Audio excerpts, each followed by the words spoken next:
We're sending in a raider to intercept the convoy. We have to take that raider down. Pilot, with me. Almost in range. Get ready. Good.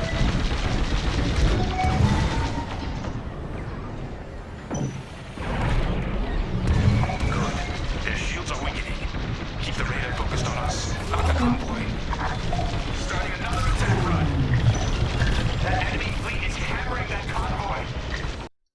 Star Wars Squadrons is out now, and it promises a kind of experience we haven't had in a Star Wars game for a while. One that's completely focused on flight and aerial combat. Given that focus, it isn't surprising that it's a thorough recreation of that experience. As such, there's a lot of systems and mechanics to grapple with in Squadrons, and here we're going to go over some tips and tricks that should make your initial hours in the game significantly smoother. So let's go ahead and start off with something basic.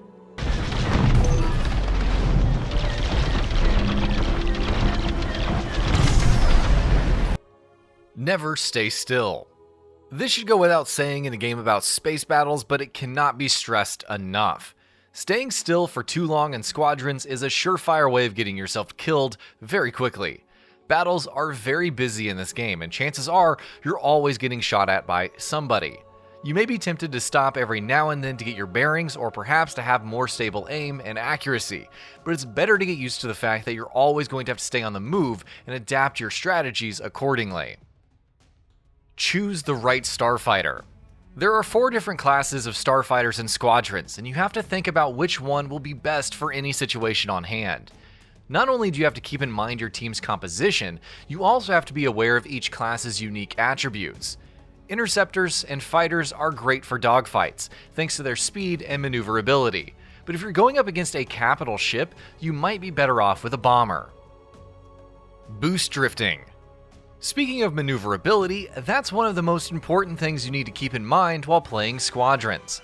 As we mentioned, given how busy battles are, you're always in danger of being on the receiving end of a deadly attack, and you'll often find yourself being chased by enemy ships or shot at with rockets or missiles.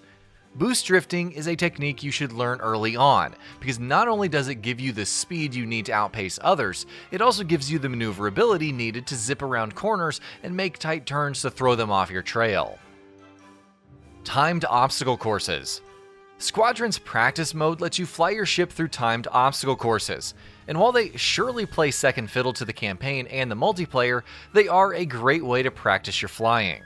Running through obstacle courses will help you get familiar with all of the ships and learn new tricks to help with speed and maneuverability, so do yourself a favor and do not ignore them. Power distribution.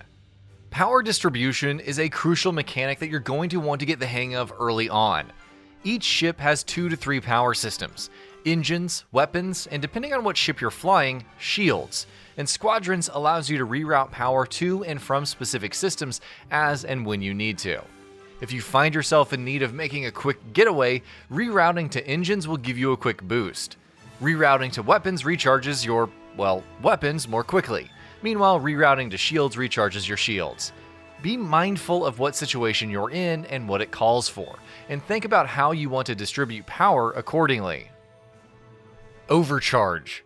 If you fill the power meter of any of your systems enough, you will overcharge them, which, as you might imagine, can give you an edge in certain situations. So if you reroute all your power away from your shields and your engines to your weapons, your attacks will hit much harder. Rerouting all the power to the engines will give you a significant boost in speed. And finally, rerouting all the power to shields will give you an additional layer of protection. Focusing shields. Focusing your shields is something else you'll have to keep an eye on. Starfighters that are equipped with shields have them in the front and in the rear. By default, shields are balanced across both positions, but you can choose to focus them in one place to make them stronger there and leave yourself open at the other end. Depending on what the situation calls for, focusing shields can be an extremely useful tactic. If you're being chased by several fighters in a dogfight, for instance, focusing rear shields can save your life. Similarly, flying straight at a capital ship while its turrets are shooting at you is much safer with the front shields focused. Avoid tracking. You'll find yourself on the receiving end of missiles quite often in Star Wars Squadrons. But anyone who shoots a missile in the game first have to complete a lock. When your HUD tells you that someone is locking onto you, that's your cue to try and throw them off tracking so that they cannot shoot at you. Move erratically, take sharp turns, make use of the aforementioned boost drift, overcharge your engines to give yourself a boost. Basically just make yourself a hard target so that whoever is trying to take you down cannot lock you as a target. Evading missiles. What if someone does manage to complete a lock and shoot a missile at you though? Well, it's still not game over, not yet anyway. You still have the opportunity to evade missiles. Though it's much harder, your focus now should be on making sharp turns to ensure the missile misses its target. This is best done at half throttle so that you don't use all of your speed, but still have enough maneuverability. Countermeasures. Countermeasures are another great way of avoiding being hit by missiles, and can be deployed to shake an incoming missile. Timing is important here though. When missiles are about to hit you, 2 sets of 4 white arrows facing each other will show up on your HUD, and turn red as the missiles draw closer. When 2 or 3 of the 4 arrows have turned red, that's usually the best time to deploy a countermeasure. It is worth keeping in mind that countermeasures are limited, so use them as a last resort. Try to shake a missile before that if you can. Farming XP. Leveling up is the only way you'll get requisition to unlock Starfighter components, so obviously that's going to be crucial. There are some quick and easy ways to farm XP and level up fast though.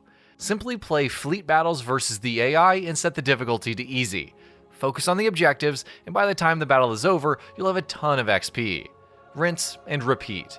It's not as much fun as playing actual proper fleet battles, of course, but if you're looking to level up fast, this is the way to do it. And that about does it for this video. If you enjoyed what you watched and want to see more from GamingBolt, you can always hit that subscribe button and turn on the bell icon next to it. That way you will never miss any of our videos.